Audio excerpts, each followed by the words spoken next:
Open Your Eyes is brought to you by the Belize Bank. Our country, your bank.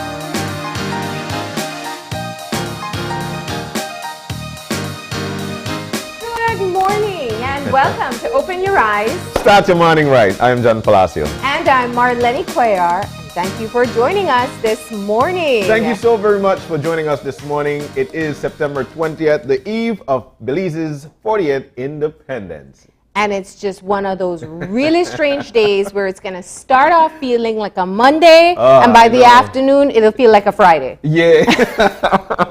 Morning Monday, afternoon Friday, no? What a thing, what a thing. Before we left on Friday, I did mention that I was going to be here on a Monday, and this is the first time since we got started, since I got started with 5 that I'm here on a Monday. That's right, and dressed for the occasion, pre-Independence Day. Check you out. And I feel good. I asked my wife, how I look? He said, you look decent. Ooh, all right. So I'm used to it, kind of normal wearing colors. But nonetheless, it's a beautiful Monday. We're feeling good. I feel the independent spirit, that much we can tell you. We do hope that you and your family are feeling it as well. But being that today is September 20th, it's a Monday. There are new things we need to roll into. That's right. And there's quite a lot to discuss today. Today we're going to be focusing on celebrating our Independence Day. And we are fresh off September 19th as well, which we know is the commemoration and celebration of the life of the father of the nation, Right Honorable George Price. It was service day. I know that, on a Sunday it's tougher to be able to get some of the activities going, but there was a wreath laying that took place. Yeah. And we have quite a bit to get into. But let's get moving into our motivation to get us started. And that means our eye opener. And our eye opener, taken from dailyom.com, goes like this. Putting yourself first means that it may be necessary to say no to someone else in order to say yes to yourself. It seems to say, ironically, that if you can't take care of yourself for yourself, do it for others. Few situations in our daily lives mimic the wake-up call of an airplane emergency. So it's easy to keep putting self-care off. Easy, that is, until we get sick, overwhelmed, or exhausted, and suddenly don't have the energy to care for the people who count on us. That's when we realize we haven't been getting the oxygen we need to sustain our lives. We begin to understand that taking care of ourselves is neither selfish nor indulgent. It's just plain practical. Whatever you decide, making some small gesture where you put yourself first every day will pay off in spades for you and the ones you love. The oxygen you need is all around you. Sometimes you just need to be reminded to breathe. The last part stick with me the most. The oxygen you need is all around you. Sometimes you just need to remind yourself, hey, you need to breathe. Yeah. But this is, go ahead. I was just going to say, this is such a common explanation for those who read it on the screen of what self-care looks like. Yeah. And we've all been, if you've been on an airplane and you go through that emergency routine warning, they always tell you, make sure you put on your mask first before you help anyone else. Yeah. And clearly, it's easy to see the logic behind it. If I'm passing out, I can help no one else. Nobody. But if I'm able to get some sort of relief for myself, some access to oxygen, then I have more within me to be able to help others. Yeah. And as simple as that. Now, I've never been in an emergency situation where I've had to make that choice. And I imagine it's tough if you have your child next to you or a loved one that you care about dearly. But nonetheless, it is a great example of how we need to ensure that we are taken care of before we take care of others. Indeed. The analogy you put forth there is perfect. It's a clear example or explanation of exactly what the eye opener is saying. It speaks to life. And for the most part, we'll tell you, you know what? Make sure that you're happy first. Make sure that you're comfortable. Make sure that you're happy. And you'll notice that those around you will actually feel that energy, and it transcends. So primarily, take care of yourself, making sure that everything is okay with you before you're able to care for others. You need to care for yourself first. It's the same with love. You need to love you in order for you to love somebody else. This is a clear indication of what we're supposed to live by on a daily basis, because it is important. Self-care first, then others. Love self first, and trust me, it will transcend onto each other. I really like this eye opener for today, Mar. Clear example of how we're supposed to be. And that opening line for me is really what seals it. I think it's one of those things that you need to remind yourself all the time. And I tell people often when they ask me for advice, are you saying yes to yourself first? Because you know what's within your capacity. You're laughing because I told you that too. Yes. Because it's so true. Yeah. We get caught up in a people-pleasing syndrome, and sometimes we take on more than we can. And all you do is sell yourself short and all that you're capable of. And that's for the most part, that's trying to make it's trying to make an impression, but at the same time, trying to make that impression might not be the best thing at that particular point. But speaking of making impressions, we need to make an impression on the weather. That's what we need to do. We've got the folks on the line. All right, so let's see. Good morning. Good morning. And how are you today, sir? I'm doing good, thank you. All right, excellent. So it's Independence Eve, and we're hoping for good weather today and tomorrow. Let's get on into it. What should we expect in the general situation? Okay, conditions have become slightly moist, so it won't be totally dry. All right, so what does that spell for the 24-hour forecast? All right, but I think overall it will be generally fair, so the forecast for today is for sunny skies with a few cloudy spells, and then a few showers will affect most areas this morning, with showers becoming isolated this afternoon. And tonight, skies will be cloudy at times with a few showers and isolated thunderstorms, mainly over the coast, but later on, generally after midnight. Oh, wow. All right. So the winds? Okay, winds will be from the east to northeast at 5 to 15 knots, and seas will be slight. All right. So while some folks might just be in their yards and trying to sit down on the veranda and relax, will it be hot? What are the temperatures for today and tonight? Okay, it will be warm today with temperatures of 88 along the coast, 93 inland, and 82 up in the mountains. Tonight, 81 along the coast, 74 inland, and 68 in the mountain Pine Ridge. Okay, well, I would prefer to be in the mountain Pine Ridge area. I enjoy that 68. But nonetheless, our extended forecast, what should we expect for the next few days? Okay, for tomorrow, we're expecting similar weather. So a few showers over most areas in the morning, but decreasing in the afternoon. All right. And then the other day after that, we can also expect a few morning showers again on Wednesday. All right. Well, sounds fair enough for us. What about the tropics? Okay, sorry, there are two systems in the tropics, but they're not affecting us and not expected to affect us. There's Tropical Storm Peter, that is about 245 miles east of the northern Leeward Islands, so that's in the Atlantic, and there's another one, Rose, Tropical Storm Rose, and it's in the tropical Atlantic, but closer to Africa than to the Caribbean. Okay. So none of those will affect Belize in any way. All right, so far so good. Smooth sailing for us, thank God. That's correct. All right, thank you so very much for joining us this morning. All right, you're welcome. All right. So now we know exactly what to expect in the weather. Like the forecaster mentioned, fairly cool for now, and we might get some after midnight showers. Who knows? But nonetheless, it's going to be a great day. That's right. All right, so that's what your pre-Independence Day and Independence Day is going to look like, and you can plan accordingly. Yes, ma'am. You could plan accordingly. But like we mentioned, it is Independence Eve, and we've got a great show lined up for you. That's right. But before we do, we got to take a look at some of the stories coming out from the weekend. So we're going to shift gears to Eye on the News.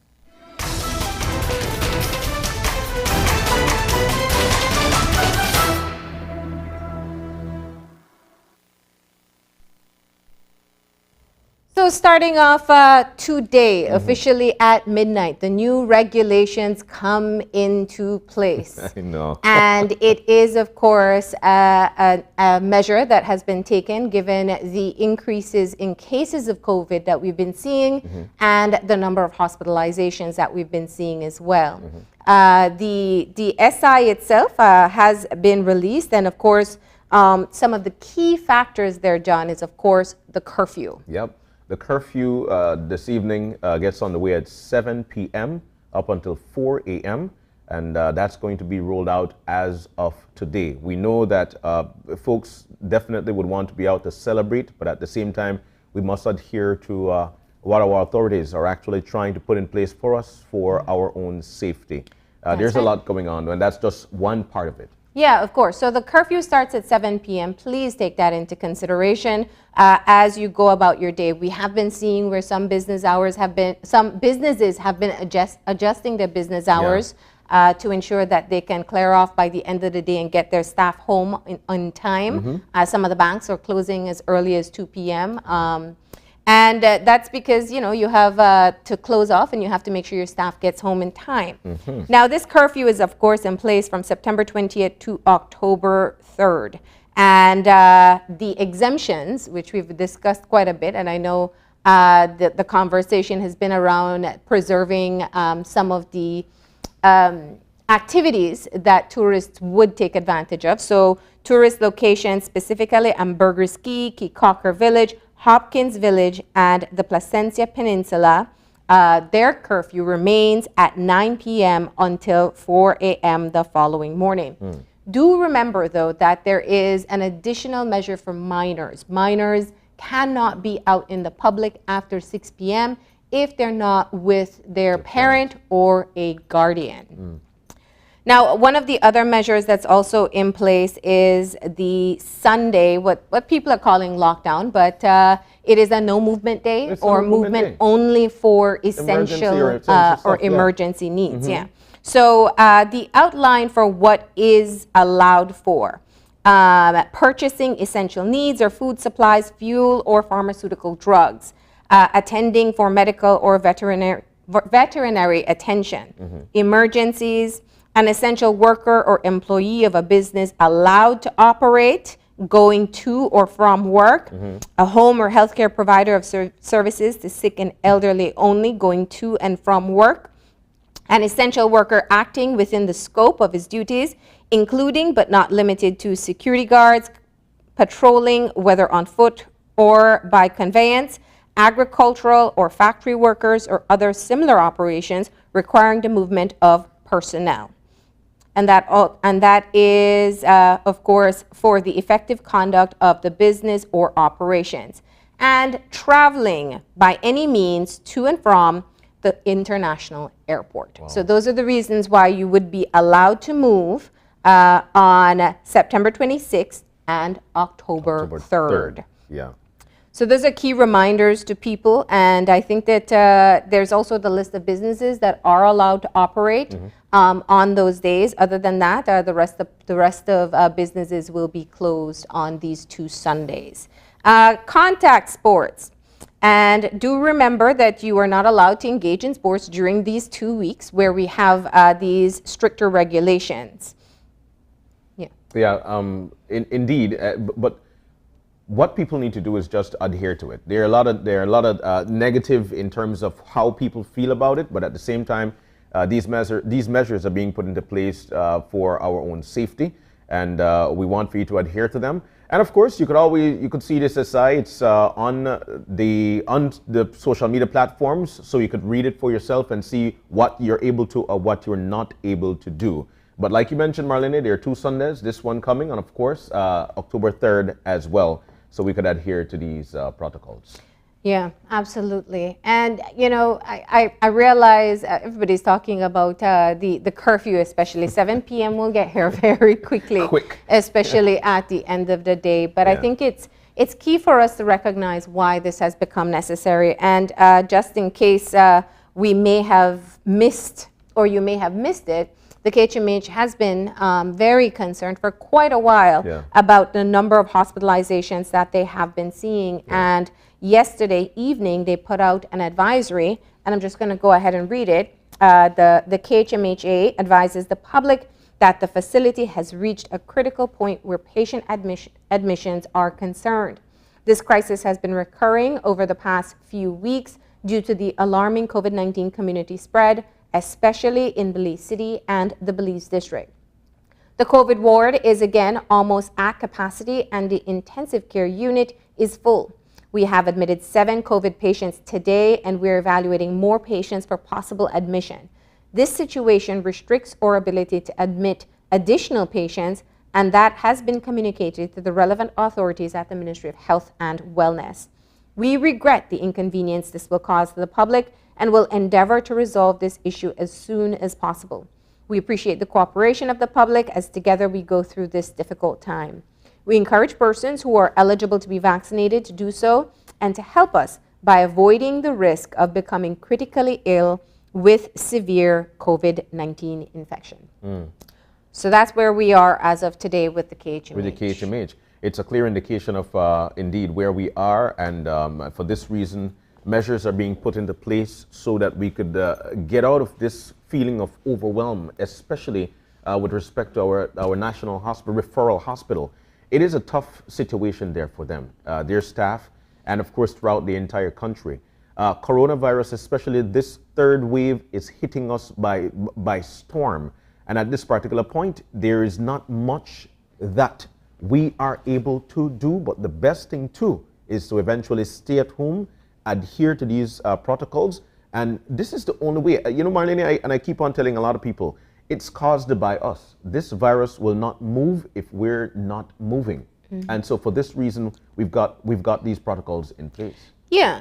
And you know, I think this situation at the KHMH is extremely alarming when you consider that there were some violent crimes that took place over the weekend as well. There were 2 shootings that we know so far and a stabbing incident. So these persons require emergency care. When you have a hospital that's completely overloaded with just treatment of COVID patients and what they call people under investigation, they haven't tested positive as yet, but it's suspected they have COVID, then your resources are stretched thin for other emergency situations as well. Yeah, you know, and I'd go out on a limb. Last week we ran a few stories with nurses from the KHMH, and they're overwhelmed.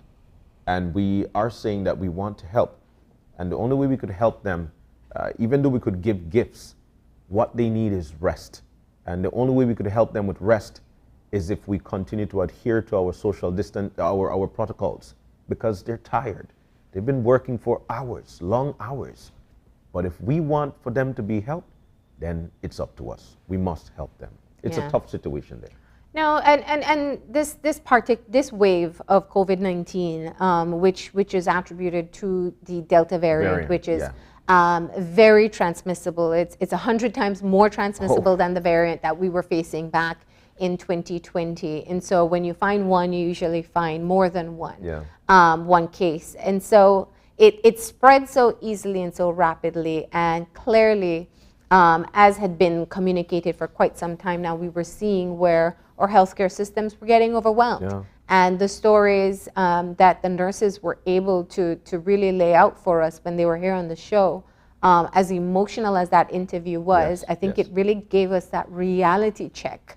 That things are serious, not just that people are dying because we give a number count each time, but because these are persons who they're fighting for their lives for weeks within this hospital. So, and that's just the case at the KHMH. There are other institutions as well that are treating persons with COVID-19. So I'm not sure whether or not we've reached the peak of the situation. That's a particular science and how they measure whether How or they not measure, we've reached yes, the peak. We yes. were told a few weeks ago that it would be 2 weeks later we'd see the peak. So that should be an update that we'll be able to provide. But I guess the main reminder is that we just have to take care out there. Indeed. It's it's an invisible enemy that we're facing. You can't see it. You just don't know where, you don't know when, and you have to be extremely careful. And what's most important is if you do feel any symptoms, that you're able to isolate yourself immediately, contact the Ministry of Health, get tested, and be sure that you can be a part of minimizing the spread of COVID-19. Indeed, and dangerous about it is that if you contract it right now, there isn't anything that's telling that, oh yeah, you just get it and this is what it looks like. For how this thing is being passed on, like I mentioned, it's not upon contracting it that something shows up. So you're able to, you move from point A to point Z, and when you go around other folks and you have conversations or you hug or you shake hands and stuff, instantly it's being transmitted to the other person. That person have got people that they mingle along with, and so on and so forth. And that is the chain of it. This is how the virus spreads. And for this reason, again, they invite for us to follow the protocols, social distance, wear your mask. It's very important that you wear your mask, especially when you're outside or especially when you're around people. If you need to move, then do so. Wear your mask, wash your hands. Oh man. Watch your distance. Watch your distance. Don't go in crowds. We've been saying this. No social gatherings. Yes. I read a story over the weekend of a man who had he didn't want to get vaccinated. This is in the United States. I want to be very clear. I think he's in Delaware.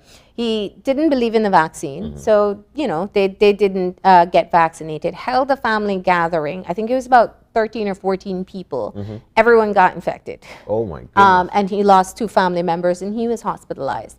And I think that we hear stories like this, and that's what the nurses portrayed as well, that when people are sick in the hospital, then they say, oh maybe, I should have gotten vaccinated. Yeah. I think that it is key for us to recognize, one, I hear a lot of people talk about mandatory vaccine. It's not mandated. It's not mandatory. It's not you mandated have a that choice. yes. Your choice is get vaccinated or prove that you are COVID-19 negative before you interact in other spaces. Yeah. And so these new restrictions that should come in place in October are simply going to put additional restrictions on persons who've made that choice. Yeah. We're still living in a country where that is their choice. And I guess the next story is looking at the protest that was held over the weekend. Over the weekend, it was a Saturday, I think. Yes. It was on Saturday. It was publicized, and in fact, the Commissioner of Police had posted on his social media on Friday night saying that it would be an illegal gathering. However, it did proceed. It started with a convoy of vehicles. And the incident coming out of that is that one of the organizers, as far as we know, she's one of the organizers, Zenaida Moya, has been arrested or was arrested and charged as a result of that particular gathering. And, we see a mask violation, and I know it's about her charges include the organization of an illegal hosting an illegal gathering, and others having to do with 2 other charges having to do with the public protest itself. It's an unfortunate situation. I don't think anybody appreciates seeing this happen in the context of what's happening in this country. Yeah. And so they have their voice. This is not unique to to our country. All over the world, you're seeing people respond to regulations and mandates regarding mask wearing and what vaccinated versus unvaccinated people can do. All across the world, we're seeing it, and we see it in Belize as well. But the key part for me is just reminding people, whatever your choice is, just try to keep yourself safe and consider how your actions impact others as well. Because you may choose not to get vaccinated, but you have to interact with others, and you never know who they live with, what their exposure is, what their underlying condition is, and we really have to be a lot more considerate about the rest of the members of the community. And that's the part whereby a lot of people are not understanding, whereby, you know, if you're somebody who chooses not to get the vaccine, but yet you're still in the frame of mind that we're to mingle with each other and whatnot, then it comes across as danger for both of us. I am vaccinated, but I may contract the virus, and then you're not, and then I pass it on to you, which of course put you at risk of losing your life. Yeah. Just because of not wanting to take the vaccine. Which leads me to say that the Ministry of Health and Wellness, they've got clinics in every municipality. Look, it might be at every street corner. Yeah. But, and this is just speaking out loud here. They've got clinics in every nooks and cranny of this country, so people can go out to get vaccinated. I heard somebody said something, it was bogus, Marlene, whereby, oh, they want to give us 3-4 different vaccines. You know, you go and you get this one, then you have to go back 2 weeks after to get another. But look, we've got the Pfizer vaccine, we've got AstraZeneca, we've got Johnson & Johnson. And you're able to choose which one of those that you want. The Johnson & Johnson is a one and done. You get it and that's it. The Pfizer vaccine, you get it today, 2 weeks afterwards, you go on and you get your second shot. The AstraZeneca, it's a longer one, whereby 8 weeks after you've received your first dose, you go for your second dose. So the Ministry of Health and Wellness is actually putting things into place or perspectives for folks for lives to be saved. So what you need to do is to go on out there and get vaccinated. That's the long and short of it, Marlene. Absolutely. So that's where we are as of today. We have protesters getting arrested because they're against the regulations. The regulations, yeah. We have the regulations that come into play today. It's a matter of public safety and getting the situation under control. And we do know that as of yesterday, the KHMH has put out an advisory that their ICU is full and that they are reaching their capacity with patients. Indeed. So that's unfortunately how we head into the anniversary of our 40th Independence Day.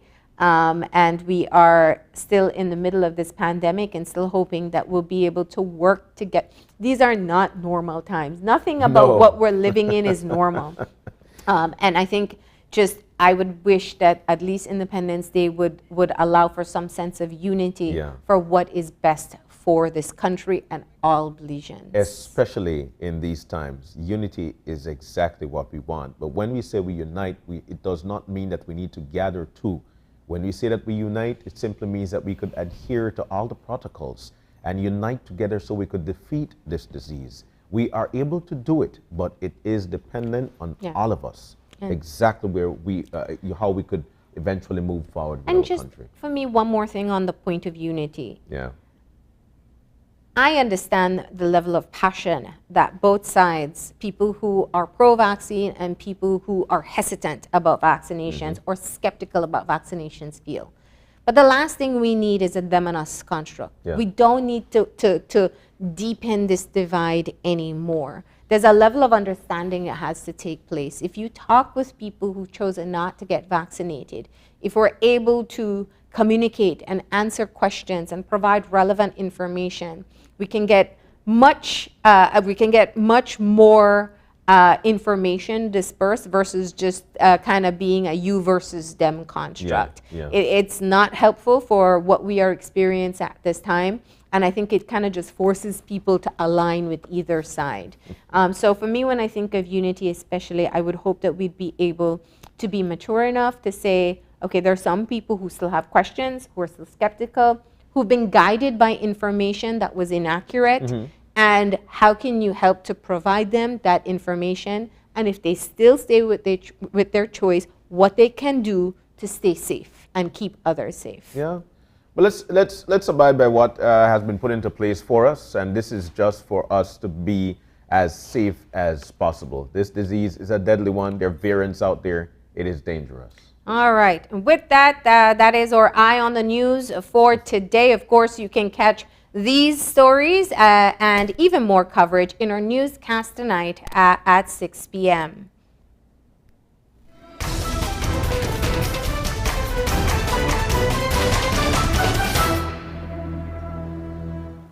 All right, time for us to get moving into our show, and we are going to shift gears today. We are going to focus on celebrating Independence Day. That's right. And what we'll be doing, and I'm looking forward to this first segment, we'll be discussing the significance of Independence Day, and we'll be getting the perspective from 3 different generations. So we're looking forward to that first conversation, Marlene. I can't wait. Yeah, definitely. So we have a great panel discussion as we have that conversation about how different generations see the significance of our independence. And then, as we said yesterday, there was the wreath-laying ceremony for the Father of the Nation, and there were 2 educators who received awards. And so we're going to be talking to 2 of those persons who received the awards and just hear a bit more about how they're feeling. All right. And to wrap things up, what we'll be doing is that we'll be showing you a flashback video from all the way back when. It's September 21st Uniform Parade. You remember the days there? Some folks might be missing it, especially the kids right now, but nonetheless, I can remember mine back in the days. And so we'll be taking you back there with a flashback video. So we're about to take the break. When we come back, we'll be jump right into our conversation of the significance of independence. Stay with us. We'll be right back.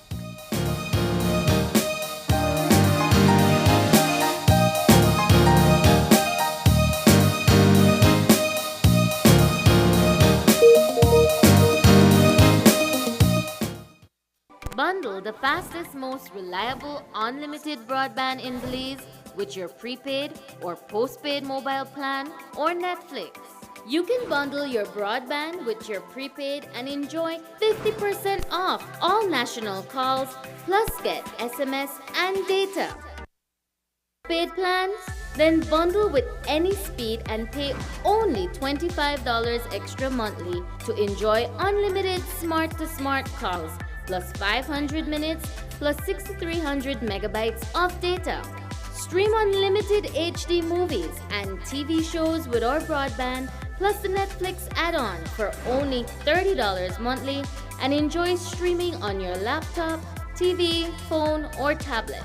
Visit a smart showroom near you to sign up or upgrade to the bundle that's right for you.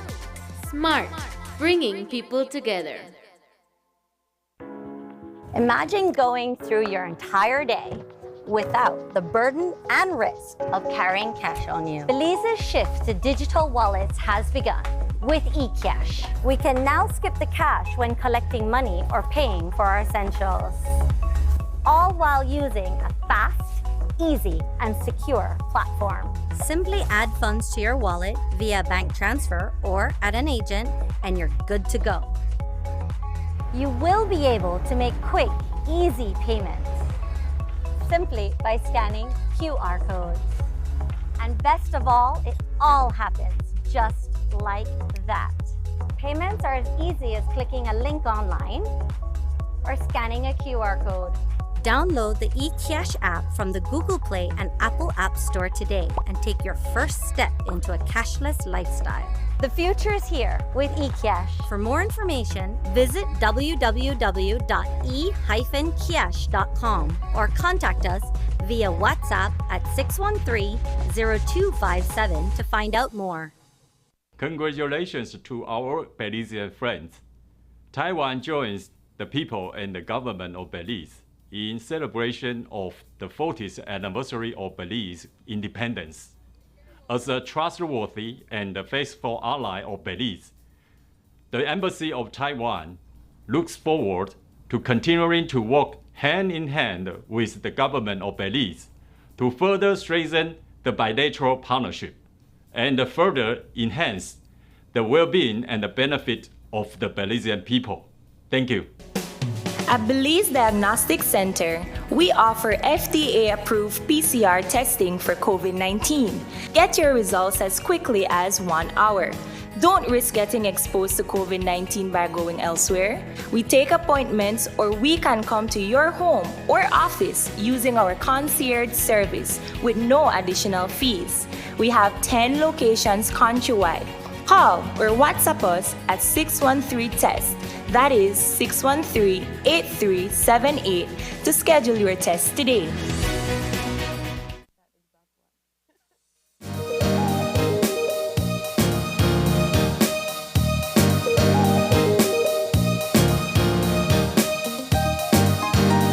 Welcome back to Open Your Eyes. We're moving now into our first segment for the morning, and this one is all about the significance of independence, and we're getting that from 3 generations. Now, in with us to talk about it is Giovanna Pinello. She's a student. She's the young one. Good morning, Gio. We also have with us the co-director of Heritage Education Network Belize, that's Sylvia Bate. Good morning as well to you. And historian Fernando Cruz. Good morning. Good morning, guys. Good morning to everybody. Buenos dias. Good morning. Now, very important, the significance of independence, and I want to hear exactly how everybody feels. But primarily, I'll jump to Fernando Cruz, who was a historian. Fernando, things then and things now. What are your thoughts? Good morning, Belize. John Merlini, I think 40 years, looking back at that, 40 years of Belize's independence is quite an interesting feat, in the sense that I think we have come that far, but I think for what George Price was fighting for, or what his idea about independence, I think to me it is not reflective upon how united we have become within this country for our progress within the last 40 years. I think we seem, I mean, there was maybe a rift upon getting towards independence, but I think that when we look at where we are today, I would have expected we would have been more united. We would have grown a lot more, and especially with the point that we're facing, the whole Belize Guatemala issue. Yeah. I would have thought that maybe we would have come stronger as a united front to be able to say, look, you know what, this is ours. We're independent, and we've seen 40 years, and we want to plan for a better 40 years. Yeah.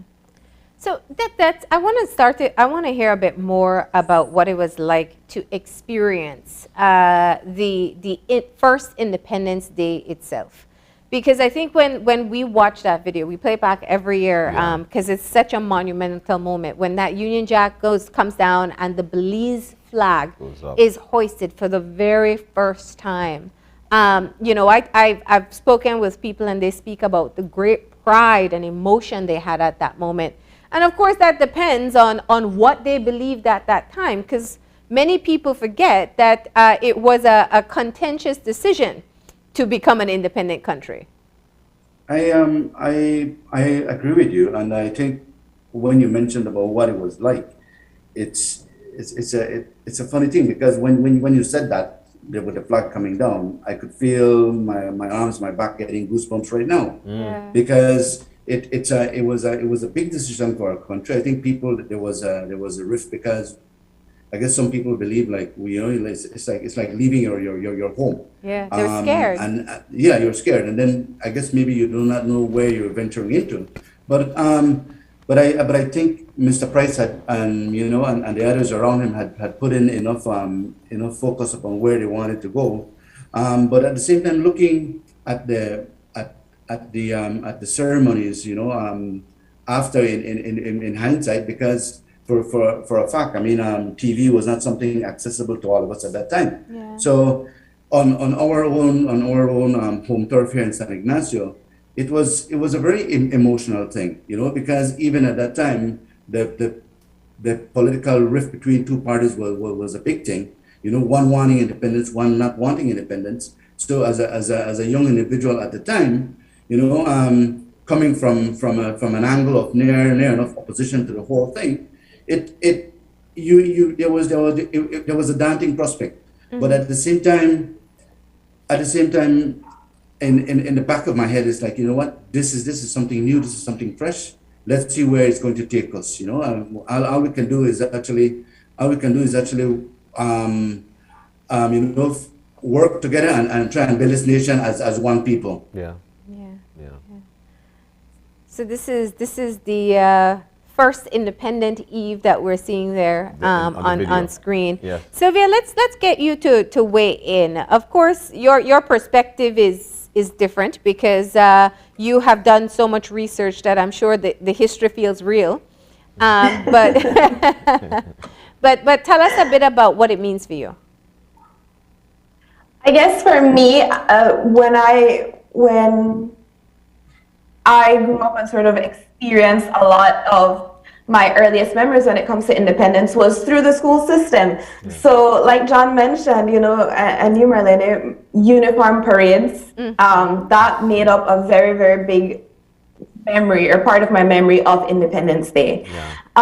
September celebrations and sort of the pride around celebrating your country, but together as a community. So Independence Day isn't something that we spent at home. It was something that you spent, you know, as part of your class, as part of your school, as part of your wider community. It's unfortunate that back in my days, cell phones were not, you know, that easily accessible. So cell phones came around when I was in high school. So there aren't very many pictures of me as a little kid in my uniform with my flags and all of that stuff.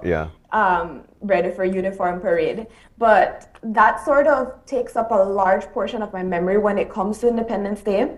But I will say when I entered the workforce and started to do research on Independence Day, and I really saw a big disconnect in terms of what the young students that I was trying to, the learners that I was trying to have discussions with about Independence Day, how they view things. And so, you know, we'd have a lecture and then you'd hear, Miss, but I gone home and my mommy said this or my daddy said that. And then I had major issues trying to bridge that gap or bridge that connect. And then I finally took the chance to go to my mommy and said, why are these things occurring? And my mom said, you know what, Sylvia, Independence Day didn't exist for their parents.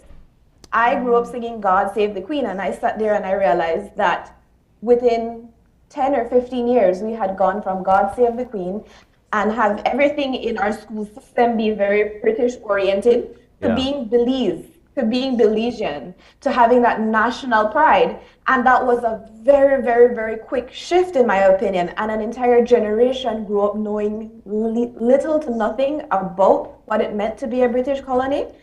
There were a lot of American influences that I saw occurred very, very, very quickly after independence. But also just nation building and really the shaping of what it meant to be Belize and Belizean. That's what my generation experienced. And I realized the generations after me probably had a very different experience of it. But when speaking to our parents, we have to make that bridge and that gap and that connection that they never gone to school and had social studies that talked about Belize. Right. They didn't go to school and have that information about Belize. We were one part of a British Empire and everybody sang God Save the Queen. And that was my grandparents as well. So sitting in the middle of all of that, seeing the generations after and the generations before me it's moving, but it puts things into perspective. And I feel like the trial run of what it meant to be Belizean and that national identity is what I lived. And those things continue to change. They're being contested today. Our perceptions of it are shifting. We're moving toward inclusivity. So I feel lucky. I feel privileged to live that. You know, and I definitely would like to get to Giovanna, but I could so much feel exactly where Sylvia is coming from, simply because I'm a part of that generation. My days of uniform parade all the way back in the early 80s was, you know, it sticks with me. It's what I carry around. But let's get to Giovanna. Giovanna, what is your thoughts about this entire thing? What does independence mean to you, and how do you feel about it? Well, first of all, the fellow correction there. I am a student, but I'm also a teacher, a tour guide, an artist. But like Sylvia was saying, there's like a gap because like the older generations, they lived during the British Empire, during colonialism. So when I think of independence, I can't separate it from that colonial history. Growing up, I think I myself took it for granted until like you reached a level where you start consciously thinking about independence, and you start questioning what we're really celebrating. As a student of history, like I said, I can't separate it from the colonial legacy. And you question, like, where are we going? At 40 years, what do we have to show for how independent we really are as a country? Right? I'd want to tap a bit more into your experience, Giovanna, just to understand, because it's being a student, a history student now, you're able to kind of put into perspective what you learned in your school system or what you learned through your engagements with the community around this time, and where the foundation of what Independence Day means for us, you're able to grasp that in your history lessons. So talk about how you compare those. Okay, so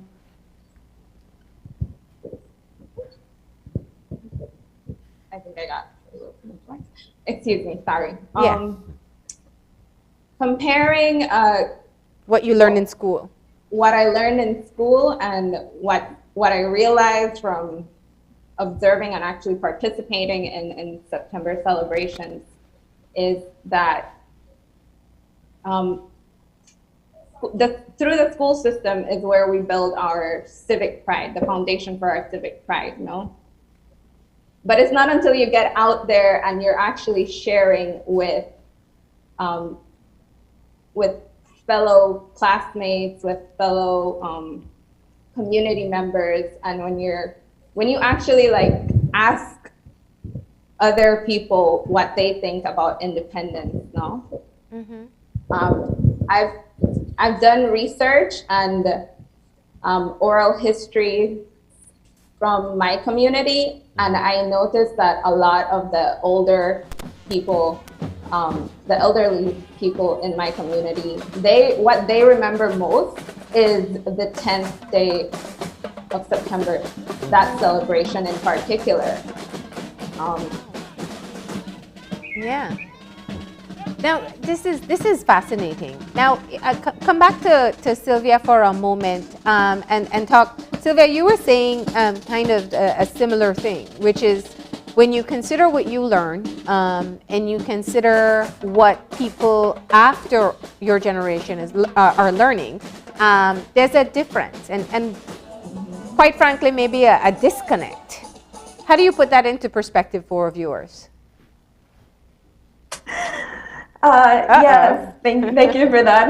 No, it's fine. So I believe that what we see in the way I learned history was a very large emphasis on national pride and nationalism and creating that national narrative of this is who we are as Belizeans, and even the concept of creating that singular Belizean identity that should be representative of the multitude of diverse cultural groups that make up Belize.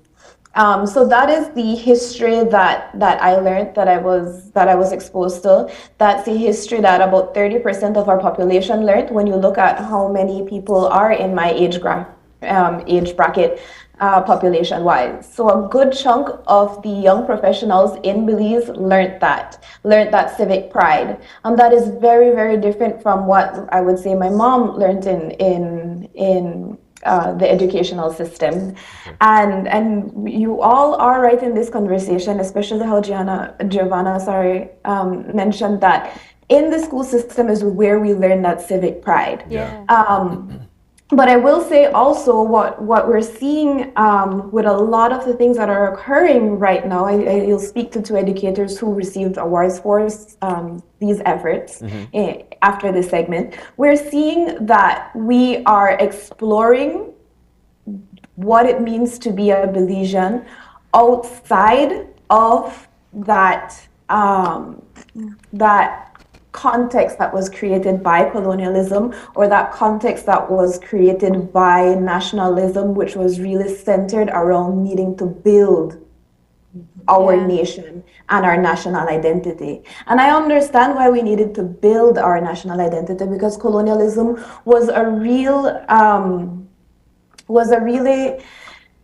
period of time that incorporated a lot of division in between our cultural groups, in between ourselves as Belizeans. And post-colonialism, what we wanted to do was to have unity in what it meant to be Belizeans. And in the 60s, 70s, and even in the 80s, as we lived that post-colonialism period, we created that. And now we are seeing more and more where it is being contested. And that's okay. Culture shifts. Culture is dynamic. Our interpretations and understandings of it is allowed to be dynamic. We are allowed to negotiate things on the news, on social media, through art. We are allowed to really step back and say, okay, separating all of these things that occurred during colonialism, what does it mean to be a Belizean?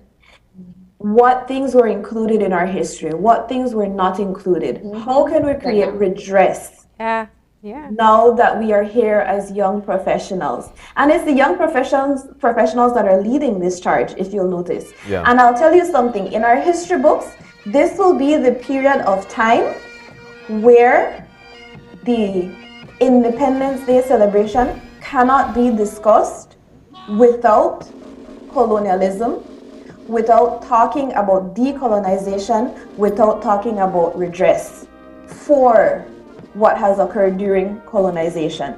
This is a monumental time that we are living, and this is where we carve out new narratives and new directions for Belize. And it's a privilege to live it, to experience it, to contribute to it.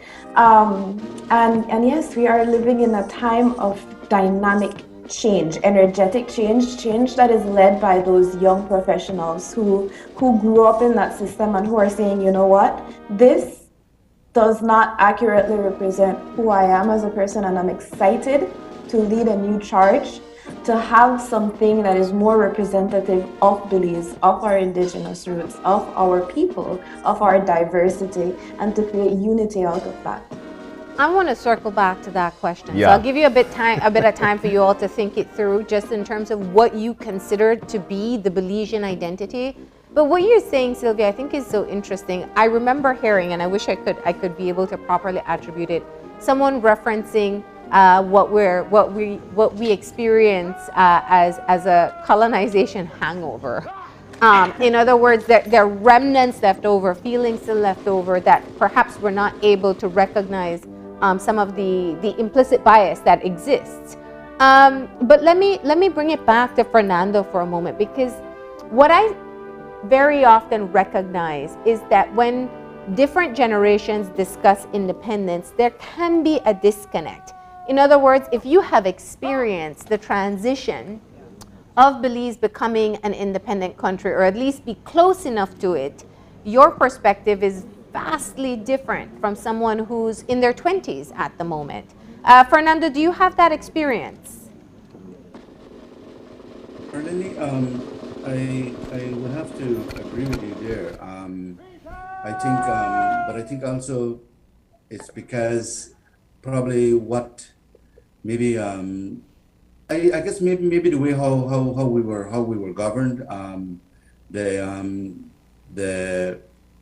rules of you know the way how we did stuff. I think under a British colonial system before independence, things were so structured, and I think what you find that after independence, that did happen or did continue happening, but you find that Belize seemed to spiral out of control after 1984.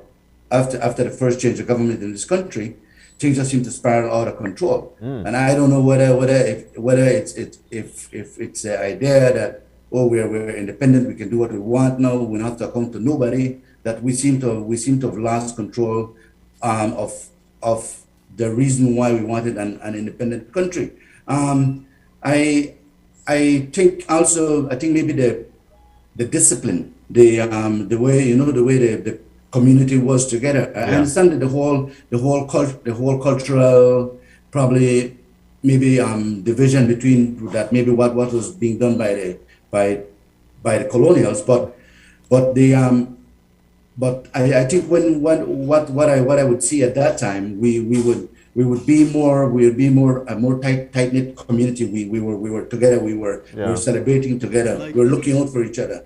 I think Belize within the last 40 years, we have become very sort of personal. We become it's about me. Yeah. It's not about the community no more. And I think we need to get back to that. We need to start looking out for our brothers, for our sisters. We cannot continue with the way we are right now, because I think I don't think then we're emulating the vision that George Price wanted for this country. Mm-hmm. You know, I think what he represented, you know, and what was celebrated yesterday, and then all the videos from around the country, you're looking at people with the cleanup campaign, people helping each other here and there. Yeah. Why should it happen all on a day like yesterday? It should be happening 24/7 across the year. Yeah. But I think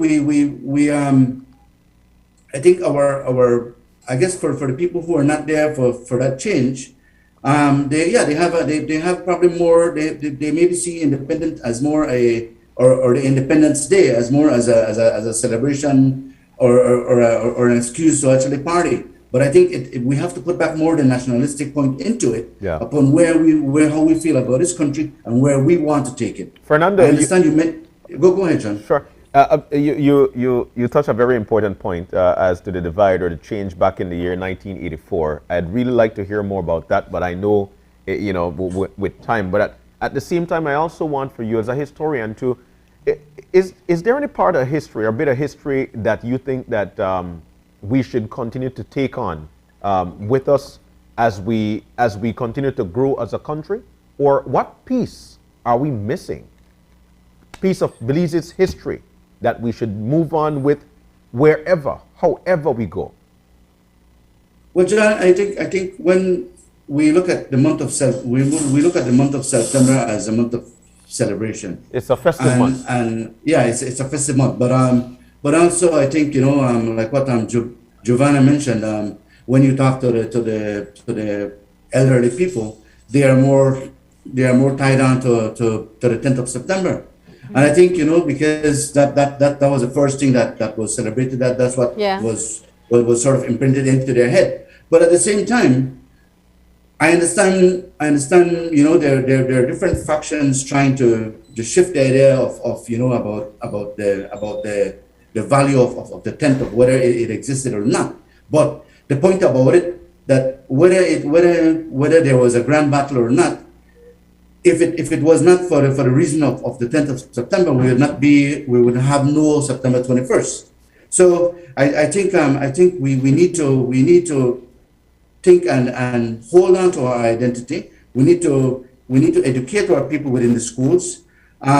You know, if people do not know what is their history, the full basis on it, and you know, and you have other historians like Giovanna's father, Giovanni Pinello, Dr. Carl. These guys have done the research concerning the 10th of September. This information needs to hit the country. It needs to be put out there, so then it gives us a credible foundation for where we built onto our independence. And then, you know, as a unified people, we have come 40 years. You know, the last few years we have been a bit shaky now, but we need to then try and take the next 40 years as a unified people and build this country together. Well, you know, Fernando, you went there, so I'll just keep on going. And let me get you or Sylvia or either one of you to chime into this. Because what do you think the impact is of how we see what is essentially a politicizing of our national days?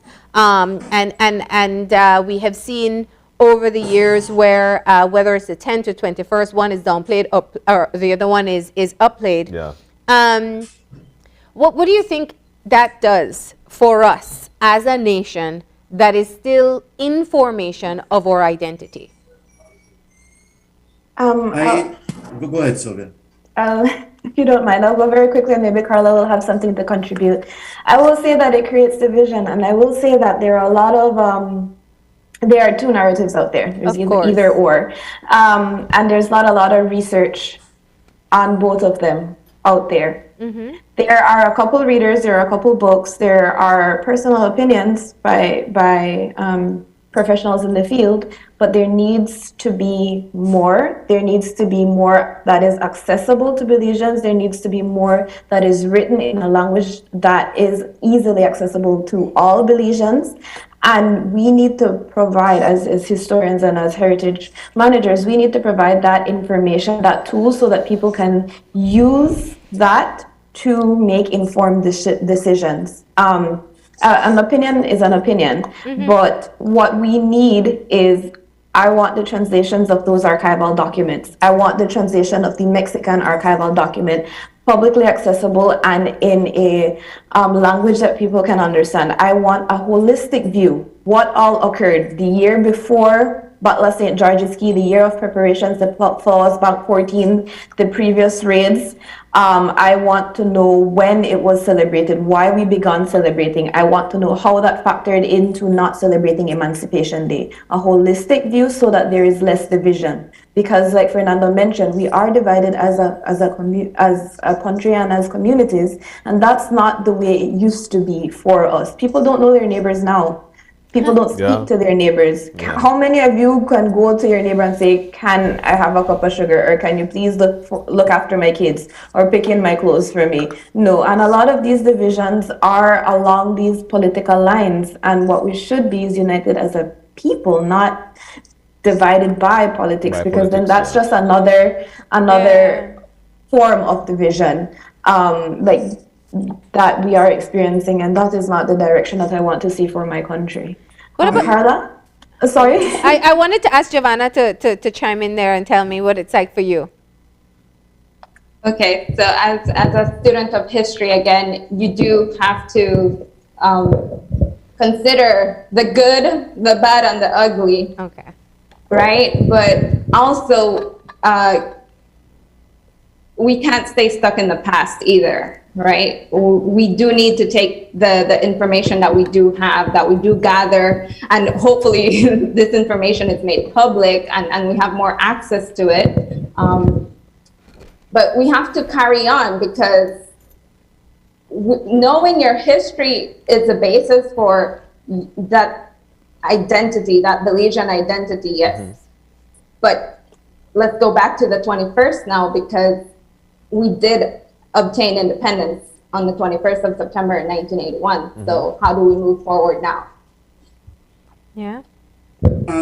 I would have to say that that I was glad to have been around when the days when you would have a morning parade with one party, the afternoon with another party. Wow. Yeah. I saw that. It used to annoy me, because like why are we divided as a people?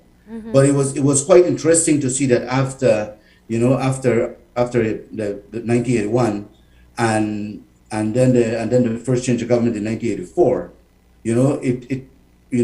one party the UDP then automatically welcomed the 21st of September. They seem to then push the 10th to the side. And and to me, when I look at today, that it either needs to be a day of humanity, or a day of something that the 10th of September we can't thinking about a parade probably anymore. But together as a people, both political parties need to drop their guard, and they need to relax and actually come together as one people on the 21st of September. Come together and we celebrate together, and we start thinking about building this country together. We cannot keep on being we are divided probably on an election day, but after an election day is finished, we need to start working together as a people to build this country for the next 40 years. Yeah. So let's dive into that question now, as to how you, on a personal level, define what the Belizean identity is. Are you talking to me? Anyone, whoever wants to chime in. You're on there, Fernando. Okay, I am the Belizean identity. I see us as one people. I do not see myself as as the Mestizo. I do not see myself as a Creole, as a Garifuna, as a Maya, as the Mennonite, as the Chinese or Indian. I see myself as one individual made up of all this. Yeah. And I think if we can actually look if you can look at yourself within the mirror and you see yourself as that one Belizean, then you forget about the idea of the Garifuna, the Maya, and whatever other cultures we have. That does not mean that you forget actually who you are. Yeah. But I think if we will move together as a people, it can't be about me, the Mestizo, or me, the Creole, or me, the Garifuna, or me, the Maya. It needs to be about we, the Belizean individuals that want to move on for a betterment of this country. And if we cannot do that, we will continue having the rifts that we're having right now. And I think I do not want to see my son grow up within this environment right now. I think we need a more passive environment. We need a more progressive environment. But we have to look at it as the community is you, and you are the community. Yeah. And that way, I think that we will move forward as a people. Yeah. But do you think there's a possibility of getting back to that with all the other influences that we've got now? Being able to see what a first world country or how they're living their life, Fernando? John, I think it is possible, but you know what? We're people do not want, most of the times people are scared of leading. That's the reason why they actually find leaders. So I think it's possible if our leaders get their act together, if the arrogance and if all the other ills that we have had for the past, say, 40 years, all the ills that have affected this country, and we start looking upon the country as one thing that we want to grow, we want to nurse, and that includes the environment, the people. I think we can do that, but our leaders need to be more truthful. They need to be more heartfelt about the community and about the people that they represent. And unless we get to that, it's going to be a while. But John, I believe in the country. I believe in our people, and I think it's possible. Cool. Yeah. So let's go back to the Belizean identity question. Let's hear from you, Giovanna. Well, the Belizean identity, again, a mix of so many different cultures, and in the context of our historical background, right? It might feel elusive at times, but again, like if we can take off from that point that Mr. Fernando was saying, where you know your roots, but you also have a bigger, wider vision of a united Belizeans united. I think that's where we need to go, and we need to promote the arts and critical thinking in our education system in order to continue that nation building,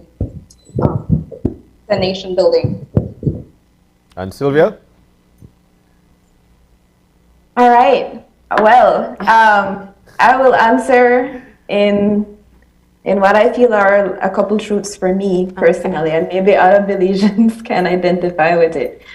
One, we are multicultural. Two, we are multi-ethnic. Whether that means that you as a person have many different cultural backgrounds, or whether that means that we as a Belize, as a country, have many different cultural groups and backgrounds. But multicultural, multi-ethnic, we talk Creole, Super G, that is general.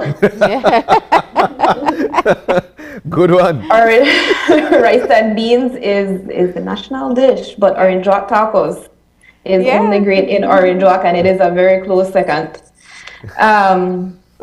We're proud of our flag, no matter where we go. We take our flag. We're proud of our flag. We might not always agree with what's on the flag, but you meet a Belizean not in Belize, they will have their flag with them. That's right. That's right. And I think those truths and the others really show that as much diversity, as much differences as there are in Belize, we have a couple commonalities. We have a couple of areas that all of we will agree on.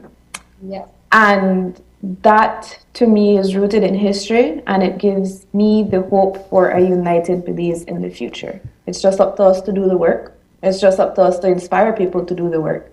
And we're here. We're doing that. We're working on that. These discussions are contributing to that. Yeah, yeah. It's so great to hear different perspectives. Yep. And it's important that we recognize that my reality and my understanding of Independence Day and what it means to be Belizean in this country is not the same throughout. It changes based on where I live. It changes based on what information I've been exposed to, and it changes based on how old I am as well. So as we wrap this up, one of the things I wanted to make note of is the 40th anniversary of our independence is going to be commemorated tomorrow. We are young, no matter how you spin it, no matter if you're 20, you think 40 old, we are a young nation. Let's talk just from a personal perspective. What do you want to see in the future for Belize? And I want to start with you, Fernando. Marlene,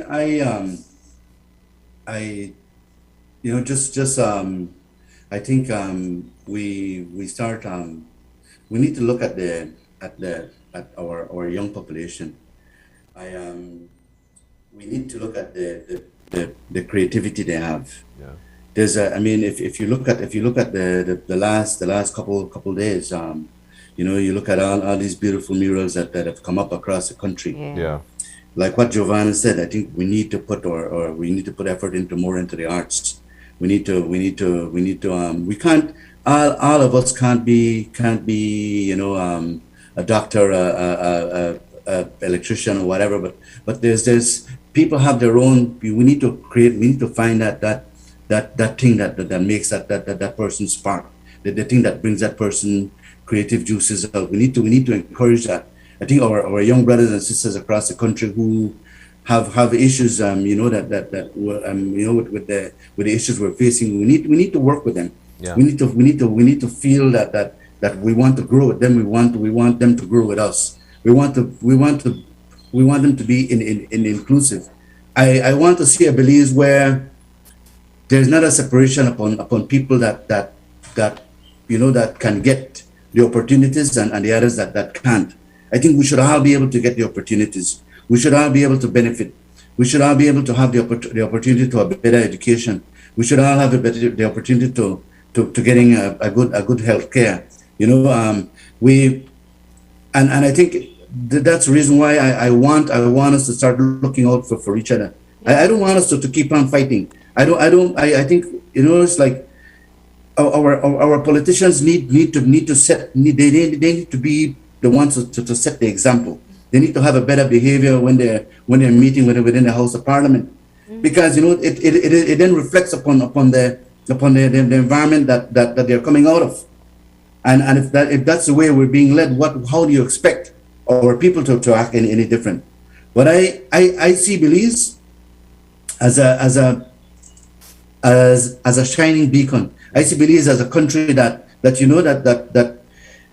people will within the next 40 years, people will recognize that it is such a small country, but the population, the young population, the educated few, or even the uneducated would have put in their time, their work to carve the history of this country for a betterment. I want a betterment for our people. I want a betterment for everybody, that even for the people who actually visit the country. I want them to feel that when you come here, you actually come to the real jewel, and that is what I want for Belize within the future. All right, Giovanna. Is she there, Giovanna? Hi, all right, let's go to Sylvia then. Okay, Sylvia. Yes. Hi. What do I want for the future of Belize? I will say, I would, as a young professional, I am hoping for the days when we can be more united as a people.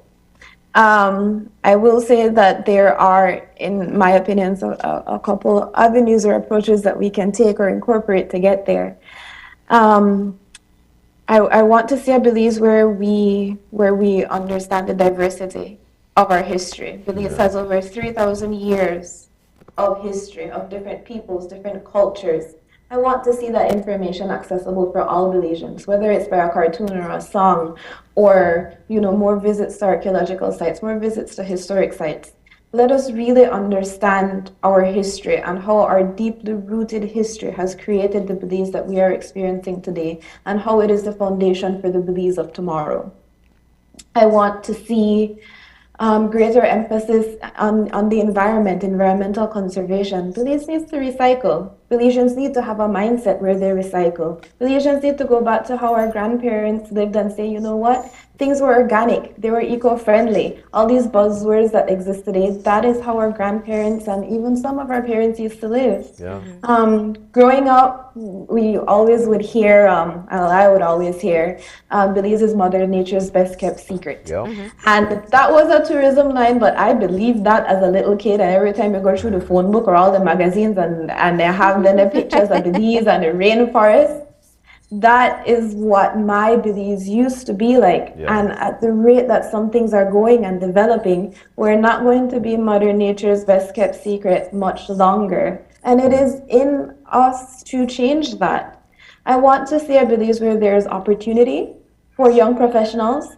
There are a lot of people out there who feel perhaps that the business economy, that educational opportunities, that entrepreneurship opportunities are not as accessible for Belizeans as they should be. There are small businesses that would go so far with a grant of $1,000 or a low interest loan of $1,000 or the support of the Belizean people just by buying their products or sharing that information out there. And if we want those young professionals to remain in Belize, we've got to see that change where we support each other and where these areas are accessible to Belizeans. We don't want the brain drain to continue because it has been going on, but we want to build Belize as Belizeans for Belizeans. Wow. I would also say that we want civil services. We want our government services to be effective and efficient. Everybody knows that if you go to the registry, if you want to register your child or get your passport out, how difficult it is. Everybody knows the long lines at Lands Department for basic services. These things should not be a joke on Belize Buy and Sell, where people openly admit to it and openly will say, this is how you get around the system. Yeah. No, we are young professionals. We see that. We don't agree with that. It is not a joke to us. It is the source of frustration, and it is the source of or a view of the structural challenges that are in our Belizean society. And it is the things that make us think, do I want to live here or do I want to live in a more quotes unquote developed country? And some of those challenges is what holds us back, is holding us back. And like what Giovanna said, it makes me think of what we have accomplished in 40 years. And I will say we have accomplished a lot, but I want to see more. Like Fernando said, like Giovanna said, I want to see arts. I want to see music. I want to see concerts. I want to see spoken word poetry. I want to see more culinary experiences for Belizeans by Belizeans. Yeah. I want us to see all of those truths that speak to who we are as Belizeans. I want to see that. And not only in September 21st, but all year round. With that being said, I plan to probably eat rice and beans tomorrow and parading at my house and have my flag up. I have my September celebration team nails. I will listen to some type of brought down music and not only the general. And march tomorrow. With your flag. March with my flags. And celebrate the 21st of September tomorrow, because that's how far we have gotten. Yeah. And because I am excited to see the next 10 years, the next 20 years.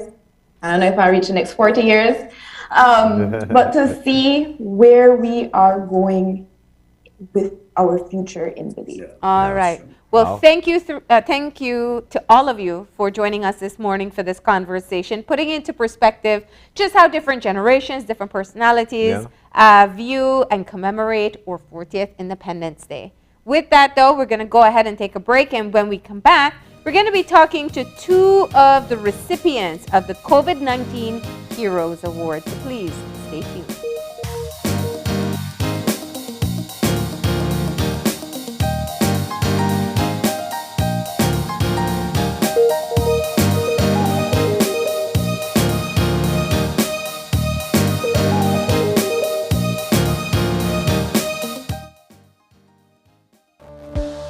Working off-site doesn't mean you have to be off your game.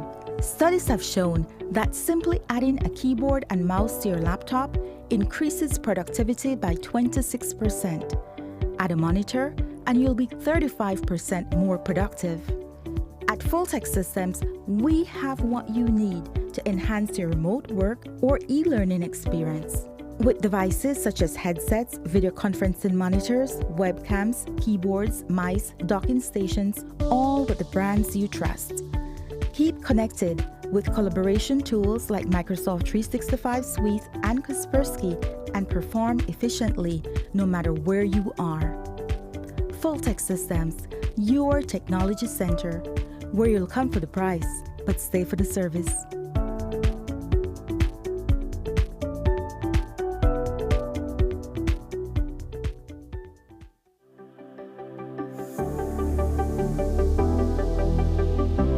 The vaccine is now available. We here at R&G Life encourage you to take the vaccine. Belize, it's time to roll up our sleeves. I'm rolling up mine because I know what COVID can do to families. Because I want to go back to the way things were. I'm rolling up mine so that I'm able to do music again. Because I want to protect my family. Things are slowly getting back to normal. The new normal, which includes getting vaccinated. Trust the facts. When your turn comes, take the opportunity to get vaccinated. Roll up or believe.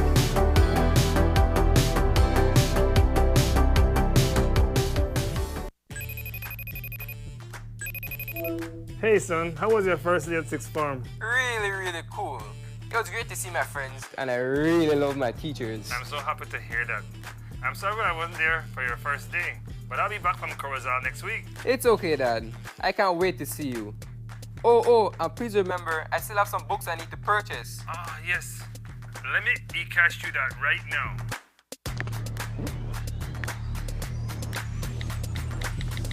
Money has been sent. I add a little extra cash just for you. Whoa, Dad.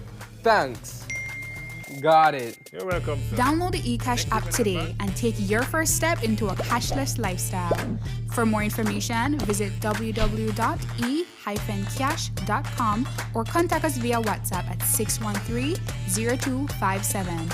eCash, the future is here.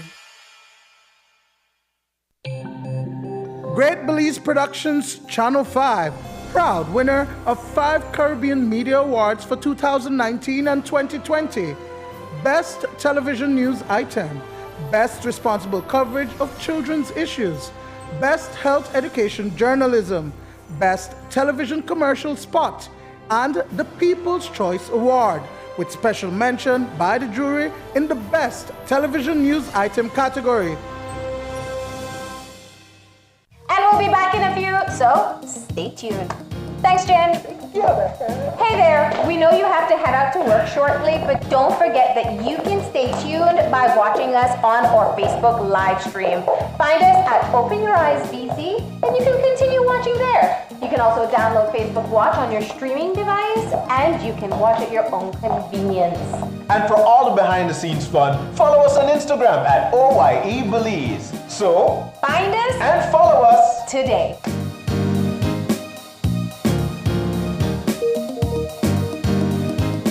Whether you're at home, on the road, at work, or at school, if you see news happening or suspect that something might be up, Call or text the Channel 5 News Belize tip line at 672-5555. You don't have to give us your name, just give us the tip. That's 672-5555. Call or text us so we can check it out. When someone you love becomes a memory, the memory becomes a treasure. Channel 5 introduces the Daily Obituaries. The Daily Obituaries will broadcast all death and funeral announcements and memorials to honor your loved one's life and memories. The Daily Obituaries airs on Channel 5 prior to the evening newscast, with subsequent repeats at 10 p.m. and 12 noon the following day. It will also be placed online on our social media platforms, all for a standard package fee. Celebrate their lives and memories with Channel 5's Daily Obituaries. Honor in life and reverence in death.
We don't have any vaccine trials yet where we used the first dose one brand of vaccine and the second dose a different brand of vaccine.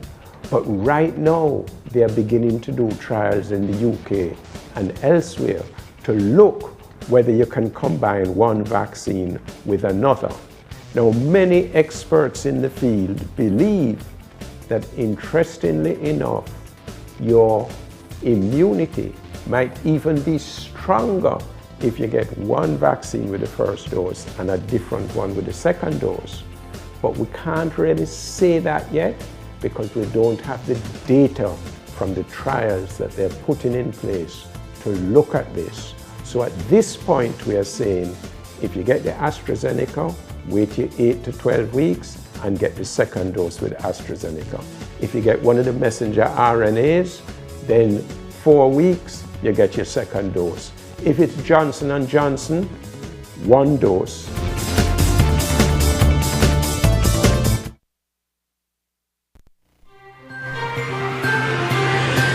Today's COVID update is brought to you by Fulltech Systems, your technology center, where you'll come for the price, but stay for the service.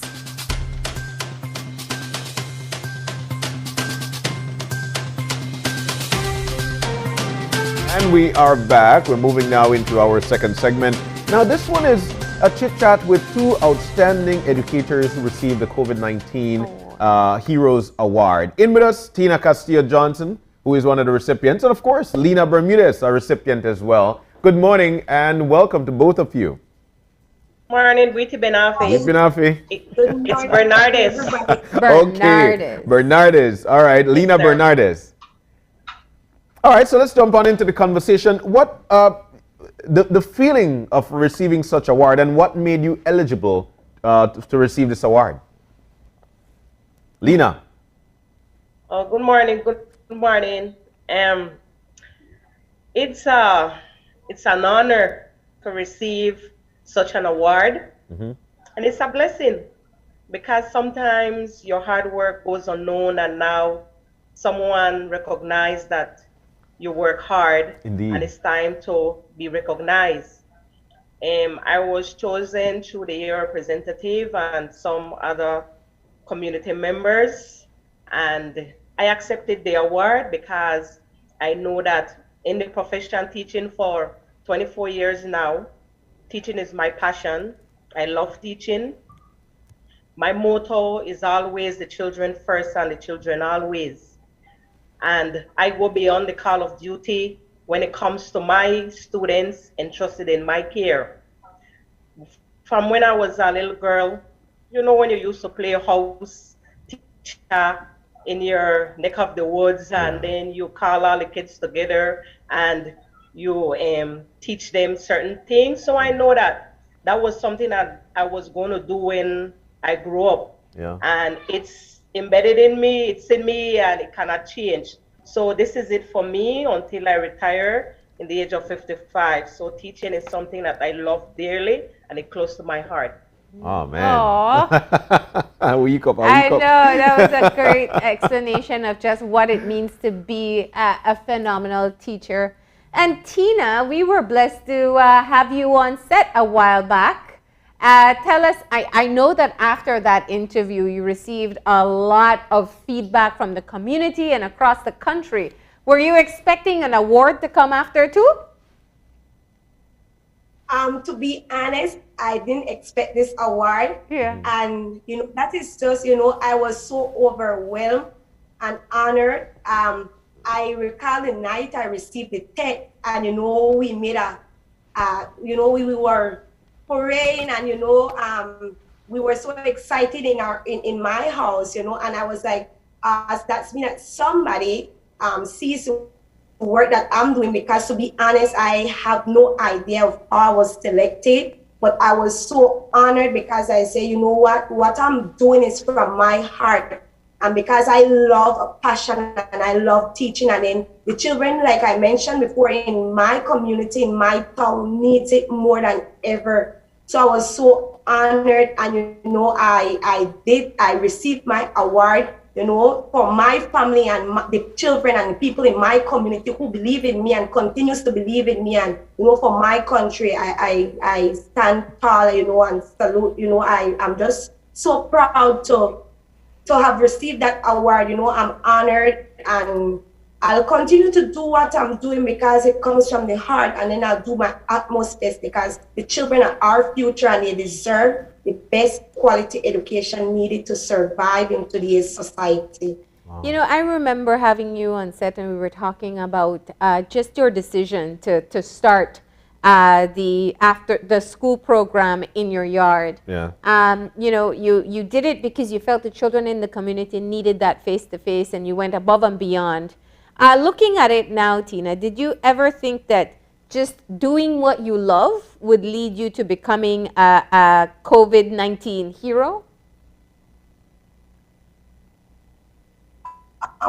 Probably I would say maybe not now.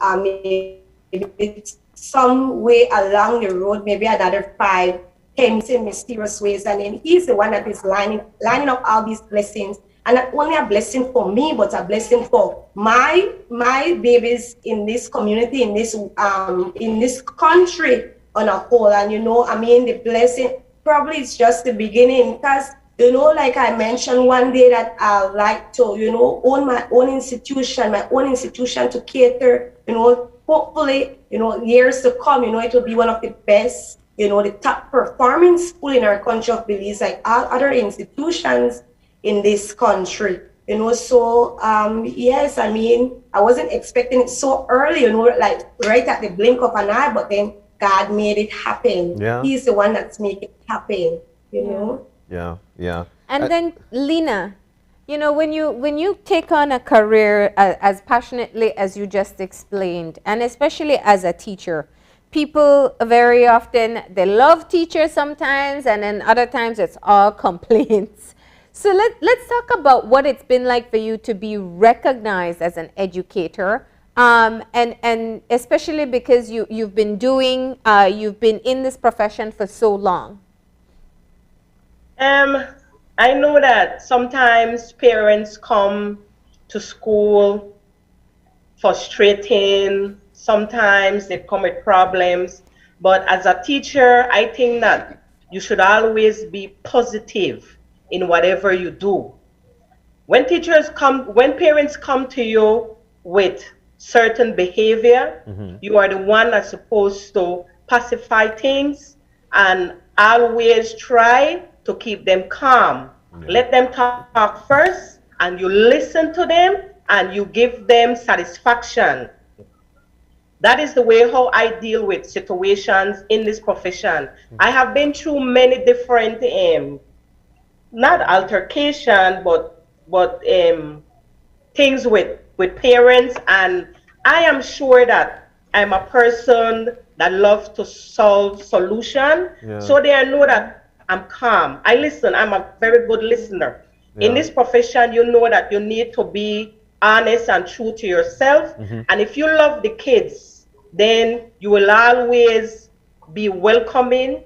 You will always be their first priority. So in my teaching career, my children, they will always say, "Oh, Ms. Bernardes, yes, she's strict, but she loves us."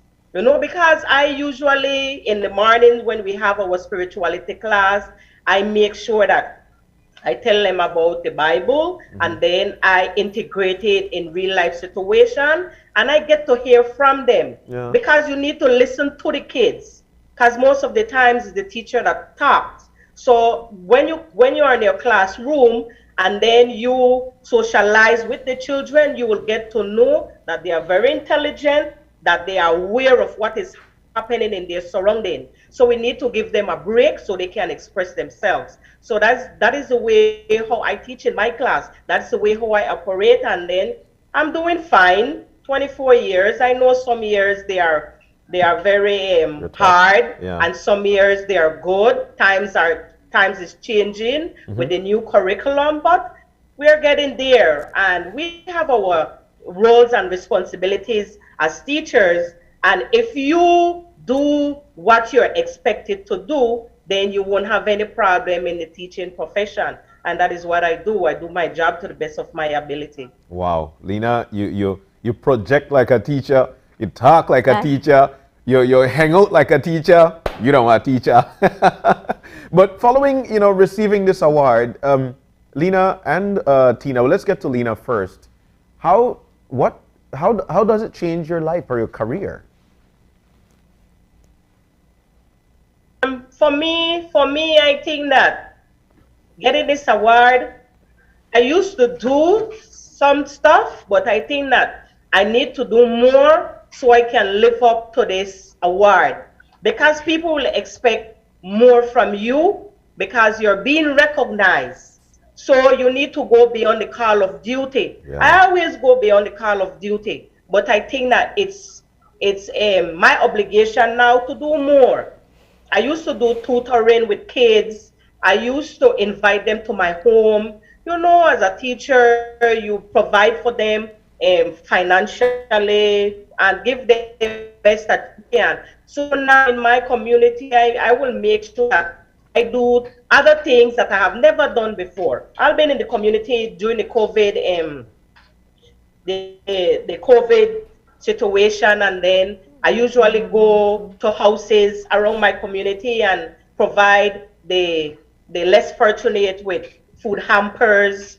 And there's a group of us who do that, not on a weekly basis, but sometimes on a monthly basis. depends on how the petty cash flow. Sometimes you don't have it, and when you have it, you try to share with those that don't have. So I think that from now, this day, the 20th day of September 2021, I will try to extend my wings more. I will try to fly high and do more for my people that I love, because this is my home, beautiful Dangrega. He said Dangrega Nogoya, so I must do what I have to do. I know you're both from Dangrega, so this is extra pride this morning. Now, I just want to close out. For me, I think speaking to other educators, you don't do this job for these types of awards. My family, I have teachers in my family. My mom was a teacher, and I know that it's just something that you do because you love. What would you say to other teachers who right now are really having a tough time? They're trying to learn how to teach online. They're trying to help parents help their children to learn to teach online or from a distance. The children some are doing well, some not so well. What do you say to other teachers who are trying to manage all of these things at once to keep on steady and keep on doing this job that they're so passionate about? Let's start with you, Tina. Well, for teachers, because yes, like what you mentioned, indeed it is it can be very frustrating, and parents can be, parents are getting frustrated indeed, because it's not easy doing this online for distance learning, and even the packages, they're finding it overwhelming. For teachers in it, we need to, understand what our parents are going through. Have a little bit of patience with them. You need to, when preparing these packages, try to ensure to the best of your ability that, the packages are not too much, just get to the concept, provide concept sheet that could guide parents and students along.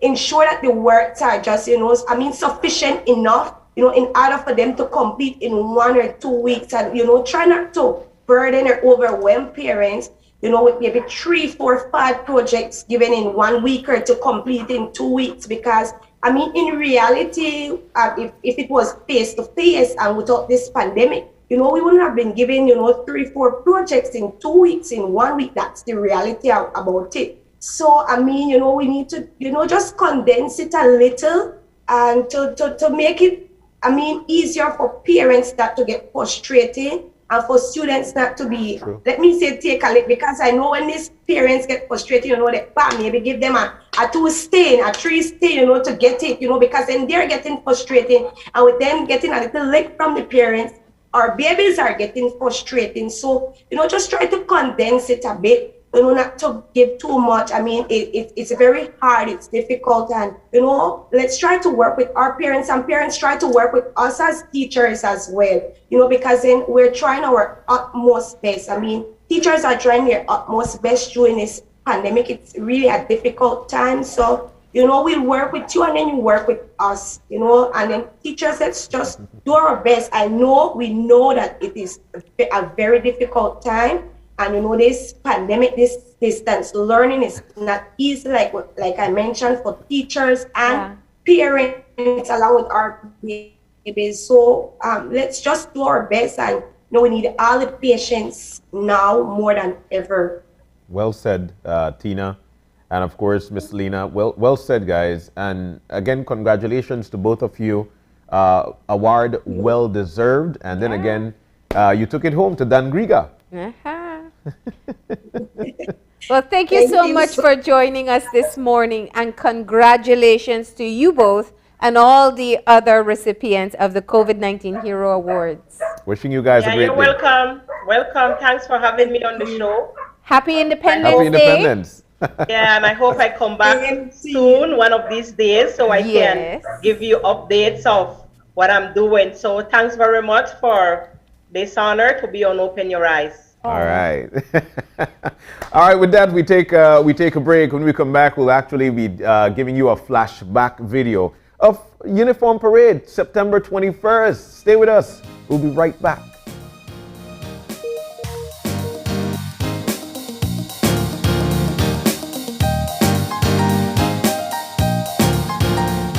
Center, where you'll come for the price, but stay for the service.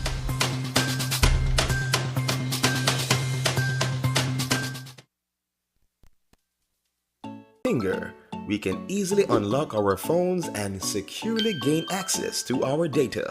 This technology is called biometrics, and the Social Security Board is introducing fingerprint recognition to make transactions and handling of your sensitive data secure, fast, accurate, and convenient. Is your identity safe? Fingerprint recognition will keep your Social Security record secure and confidential while making your access fast and easy. It protects your identity. Is your name a common one? Fingerprint recognition uses your unique characteristics, ensuring your hard-earned benefits go directly to you, the rightful owner. Tired of all the paperwork? Fingerprinting makes this hassle-free. Your convenience and your information security is our priority. Fingerprint recognition coming soon. Social Security at your fingertips. As one of the largest cable and internet providers in Belize, CBC strives to provide our customers with the highest quality, value, and service in all aspects of cable TV and internet. Monitoring our systems closely, our technicians combine creative planning and state-of-the-art technology with years of experience.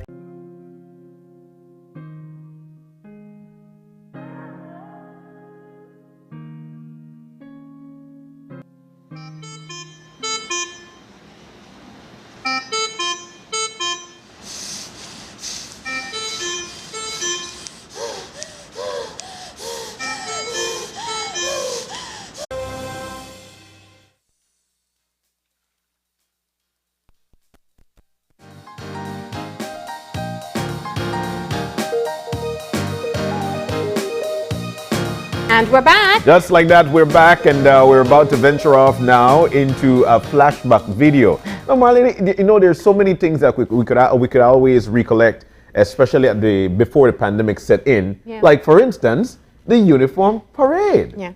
So all the way back in, not all the way back, but recently, 2019, September 21st, uniform parade. You want to know what it was like then? You might be a little jealous and hope to get back there. Check this out. We'll remind you of what it was like. Yeah.